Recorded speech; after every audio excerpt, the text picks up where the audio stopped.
In other news, recent fatal shark encounters in the country prompting environmentalist Joe Darville to weigh in on the matter. In light of these incidents, Darville is sharing his perspective on the potential causes behind such events. Tonight, he is calling for preventative measures to be taken to counteract these encounters. We don't need to fear sharks, but there are two phenomena that is occasioning this increase in number of shark attacks in our waters. Amidst record-breaking tourism arrivals in the country, concerns have escalated following two recent fatal shark encounters.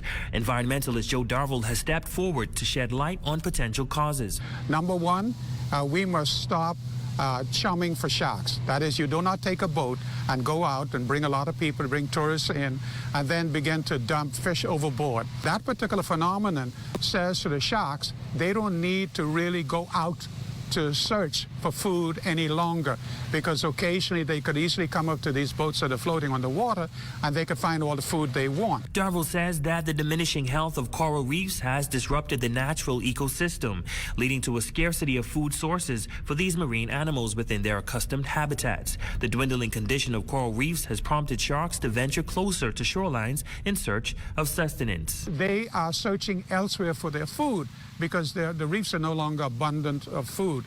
So that's the other phenomenon. So we have to make sure that we do all in our power to secure our reefs. Addressing the recent tragic shark attack that claimed the life of a woman on her honeymoon in the nation's capital, Darville outlined what he believes contributed to the distressing event. They have this natural desire, hey, if you're not giving me any chum, I'm going to come and I'm going to bump your boat. So that lady on that floating thing, she was standing. So apparently the sharks took that for something that was standing there edible, whether it was a human or not. They don't make that distinction. And so in attacking that particular floater, then of course the lady obviously fell overboard. The environmentalists underlined the need for proactive measures, expressing fears that without intervention, the frequency of these encounters could persist and potentially escalate.